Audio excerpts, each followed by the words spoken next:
தென்னாடுடைய பெரியவா போற்றி, பெரியவா போற்றி, பெரியவா எந்நாட்டவர்க்கும் இறைவா போற்றி, இறைவா போற்றி, இறைவா சர்வஜா சர்வவியாபிவா பெரியவா சரணம்.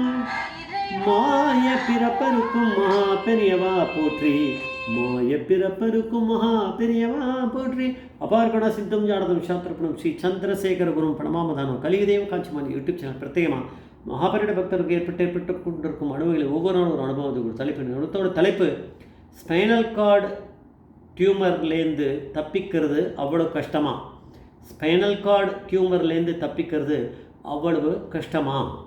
இந்த சேனலை இது வரைக்கும் சப்ஸ்கிரைப் பண்ணாமல் பண்ணுங்கள், தவிர பாருங்கள். நீங்கள் பார்க்காத கேள்விப்படாத அனுபவங்கள்லாம் இதில் வரும். எல்லாம் நானாகவே இட்டு கட்டி சொல்கிறது கிடையாது. எல்லா அனுபவங்களையும் நான் காதால் கேட்டு இன்டர்வியூலேருந்து எடுத்து சொல்கிறேன்.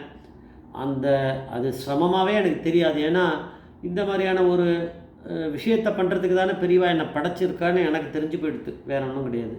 அந்த ஒரு திமிரில் சொல்ல எனக்கு தெரிஞ்சு போயிடுது. இது ஸ்ரீ ராமச்சந்திரன் அப்படிங்கிறவர் கே நகர் இருக்கவர். அவர் மகாபெரியவருடைய அத்தியந்த பக்தர். உழவாரப்பணி, அதாவது கோவில்களில் போய் கோவிலை க்ளீன் பண்ணுறது, துடைக்கிறது, எல்லாம் சவத்தை அது இது என்ன இருக்க கோவிலை எல்லாத்தையும் தொடச்சி நீட்டாக ஆக்கணும்னு. அப்பேற்பட்ட இவருக்கு அவருடைய தாயாருக்கு ஒரு ஹெல்த் இஷ்யூ. அவர் அதனால் ரொம்ப மோசமாகிட்டே போயிடுத்து. வந்தவா இப்போ நின்று நடந்தவா உட்காந்துண்டா அவள் தாயார். அப்புறம் உட்காந்துண்டுவா படுத்துன்ட்டா. நிற்கவே முடியல, உட்கார முடியல, நிற்க முடியல, ஒன்றில் படுத்துகிட்டே தான் இருக்கா. அப்போ ஒரு போன் ஸ்பெஷலிஸ்ட் கிட்ட கூட்டின்னு போயிருக்கா, தூக்கிகிட்டே போயிருக்கா. சொல்லணுன்னா அவள் டெஸ்ட் பண்ணிவிட்டு ஸ்பைனல் கார்டில் கேன்சர் இருக்குது, முதுகு தண்டுவடத்தில் அப்படின்னு. இப்போது இருக்க சுச்சுவேஷனில் இவங்க அம்மா அதை அவள் அம்மா எதிர்க்க சொல்லலை. அவள் அம்மாவை எல்லாம் டெஸ்ட்லாம் பண்ணிவிட்டு அவள் வெளியில் ஸ்ட்ரெச்சரில் வெளியில் படுக்க வச்சுட்டு அவர் பிள்ளைக்கிட்ட, இந்த ராமச்சந்திரன் கிட்ட இதெல்லாம் சொல்கிறார் டாக்டர். இப்போ இருக்க சுச்சுவேஷனில் உங்கள் அம்மா இருக்கிறது ரொம்ப மோசம், மருந்துகளால் இவளை குணப்படுத்தவே முடியாது அப்படின்னு டாக்டர் சொல்லிட்டார். ஆனால் இதை சொல்லின்னு போது டாக்டர் இந்த ஸ்ட்ரெச்சரில் அம்மா வெளியில் இருக்கா. இதை எப்படி அம்மா கிட்ட போய் சொல்கிறது? உன்னுடைய கேஸை டாக்டர் தொடவே முடியாது, அவ்வளோதான் நீ அப்படின்னு சொல்ல முடியுமா? மனசுக்கு அப்பேற்பட்ட சுச்சுவேஷன் நம்ம மனசில் நினச்சிக்கணும். நம்ம ஒரு பிள்ளையாக இருந்து நம்ம தாயார் அப்படி வெளியில் இருந்தால் அதை நம்ம எவ்வளோ மனசு கஷ்டப்படும். அம்மா கிட்ட போய் இதை சொல்ல முடியுமா? சொல்லாமல் இருக்க முடியுமா? சத்தியத்துலேருந்து மீற முடியுமா? ரொம்ப கஷ்டம். ஆனால் பெரியவா அதுக்கு புத்தி கொடுத்துட்டா. வெளியில் வந்தால் ஸ்ட்ரெச்சரில் அம்மா படுத்துருந்தா. அப்போ என்ன சொல்லுவார்? பொய்யூர் கூட அவர் நிறைய டெஸ்ட்டுகள்லாம் எடுத்தார். இன்னும் 1-2 அவர் பார்க்க வேண்டியிருக்கான். அதுவும் வந்த பிறகு தான் எதையும் உறுதியாக சொல்ல முடியுங்கிறார் டாக்டரு அப்படின்னு. அப்புறம் டாக்டர் வேறு கொடுத்துருக்காரு ஏதோ ஒரு டேட்டு, 1 வீக்குன்னு நினைக்கிறேன். 1 வீக் அப்புறம் ஒரு வேளை அம்மா உயிரோடு இருந்தால் தானே, அதனால் 1 வீக் அப்புறம் பாருன்னு. அம்மா இருக்க மாட்டான்னு டாக்டருக்கு நல்லா தெரியும். அதனால் அவர் அப்படி எழுதி கொடுத்துறாரு. அடுத்த வாரம் நம்மளை வர சொல்லியிருக்கா. அதுக்குள்ளேயே அவர் வேறு ஏதோ டெஸ்ட்டெல்லாம் அதில் நல்லா சீரியஸாக பார்த்துட்டு அப்புறம் வேறு ஏதாவது நம்ம அடுத்த வாரம் பார்த்துட்டு முடிவு பண்ணுவார் அப்படின்னு சொல்லிட்டா. அவள் அம்மா தெரியுமே, அவள் அம்மாவுக்கு கொஞ்சம் சிரிச்சுட்டா. சரி, தெரியல உயிரை பற்றி யாருக்கு என்ன பெரிய கவலை, அதனால் நம்மளுக்கே கவலை இல்லைன்னும் போது அவள் அம்மாவுக்கு என்ன இருக்க போகுது. கிளம்பிட்டா. அப்பா கிட்ட போயும் அப்படியே மாற்றாமல் அப்படியே சொல்லிட்டார். டாக்டர் ஏதோ டெஸ்ட்லாம் பண்ணி பார்த்தார்.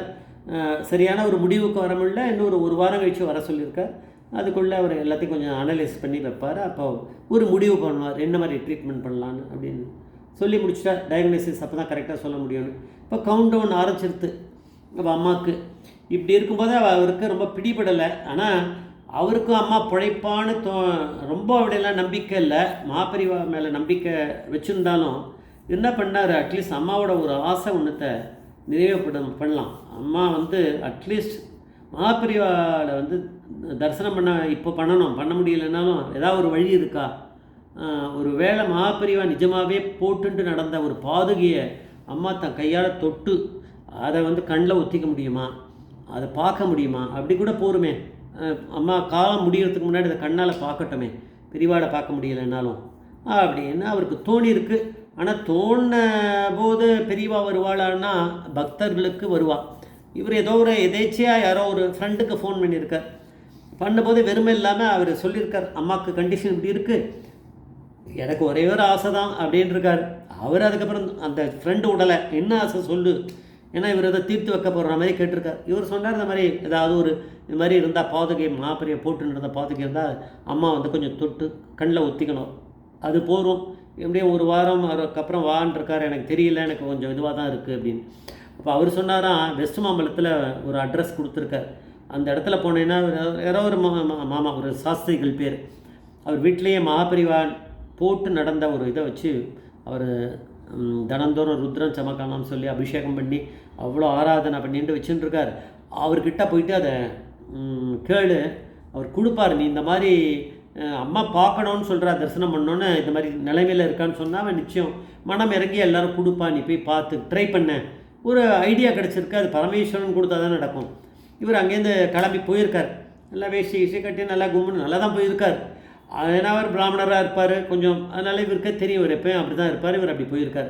போய் கேட்டாலுடனே அவர் என்ன பண்ணாரா, விஷயத்தெல்லாம் கேட்டுன்ட்டு என்ன சொன்னாராம், நீங்கள் சொல்கிறதெல்லாம் கரெக்டு தான், ஆனால் ஒன்று பண்ணுங்க, நீங்கள் எப்படி வந்து கேட்டிங்கன்னா நான் கொடுக்க மாட்டேன், நீங்கள் போய் திருப்பி நல்லா நல்லா மடியாக குளிச்சுருங்க, குளிச்சு கச்சம் கட்டிண்டு, அதாவது பஞ்சகச்சமாக நல்லா விபூதியெல்லாம் இட்டுண்டு நல்லபடியாக வாங்கோ, ஒரு ஒரு வெள்ளித்தட்டோ இல்லை என்ன தட்டு இருக்கோ அதை எடுத்துக்கோ, அது மேலே ஒரு பட்டு வஸ்திரத்தை போட்டு கொண்டு வாங்க, நான் கொடுக்குறேன், நீங்கள் போய் தரிசனம் அம்மா பண்ண வைங்கோ, அப்புறம் கொண்டு வந்து கொடுத்துருங்கோ, எனக்கு முக்கியம் அது பாதுகை அப்படின்னாரா. சரி நான் நிச்சயம் பண்ணுறேன். அன்றைக்கே கிளம்பி போய் குளிச்சுட்டு அன்றைக்கே அந்த வெள்ளித்தட்டு மேலே ஒரு பட்டு வஸ்திரத்தை வச்சு அவர் வந்திருக்கார். இந்த இவர் ராமச்சந்திரன் வந்து அவர்கிட்ட கேட்டானா அவர் கொடுத்துருக்கார், அதை கொண்டு போனார். அப்பயே அன்றைக்கி ராத்திரியே போனவர் லேட்டாக தானே போய் சேர்ந்துருப்பார் வீட்டுக்கு. அப்பயே வந்து பால்கள் இதை வாங்கிட்டு போயிட்டுருக்கார், பசும்பால் ஏதோ, அந்த பசும்பால் வந்து சொல்லி வேற ஒன்றும் சொல்லலை, பெரிய ருத்ரம் சமக்கம்லாம் சொல்லணுமா, பெரியவாளுக்கு சொல்லணும், ஆனாலுமே பக்தியை குட்டினா போகிறோம் அதில். அதனால் இவரே வந்து அந்த ஒரு வெள்ளி டம்ளரில் ஒரு பாலை அம்மா கையில் கொடுத்து கையை பிடிச்சுண்டு, இவர் இன்னொரு கையிலேயே இவரே வந்து அந்த தாம்பாளத்து மேலே பாதுகையை வச்சு அம்மா விட சொல்லி ஜெய் ஜெய் சங்கர் அரர் சங்கரன்னு கத்திருக்கார். சொல்லிகிட்டே அபிஷேகம் பண்ண சொல்கிறார் பாதுகைக்கு.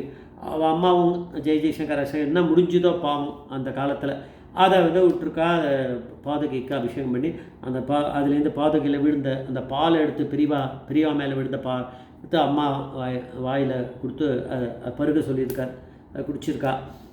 அதுக்கப்புறம் அதெல்லாம் நல்லா நீட் பண்ணி நல்லா தொடச்சி கும்முன்னு அதை இது பண்ணி பெர்ஃபெக்டாக ஆக்கி பழையபடி தொடச்சி கடிச்சு இதை பண்ணி ரெடி பண்ணி அப்படியே கொண்டு வந்து அந்த வெஸ்ட் மாம்பலத்தில் அந்த பக்தர்கிட்ட கொடுத்துட்டு வந்தார். அப்படின்னா அதுக்கடுத்து ஒரு வாரமில் இவர்கள் டெஸ்ட்டுக்கு போனவே அங்கே போனார்னா அந்த டாக்டர் முழிக்கிறாராம், திருன்னு முழிக்கிறாராம். ஏன்னா அது என்ன ஸ்பைனல் கார்டில் என்ன இருந்தால் எதுவுமே இல்லைன்னு அப்படின்னு அவர் சொல்லிகிட்டே இருக்காராம். இந்த பக்கத்தில் பார்த்தா அம்மா எழுந்து உக்காந்துக்கிறா, எழுந்து நேராக உட்காந்துக்கிறா, அது வரைக்கும் படுத்துருந்துவா, அப்புறம் அம்மாவே கீழே இறங்குறானா, நடக்கிறானா, கூட வரானா. ஸ்பைனல் கார்டு டியூமர்லேருந்து தப்பிக்கிறது அவ்வளோ பெரிய கஷ்டமாக ஒன்றும் கஷ்டமே கிடையாது, பெரியவாக இருந்தால் போகிறோம். ஜெய் ஜெய்சங்கர் அரசங்கர் மகாபிரிய பாதவேச்சர்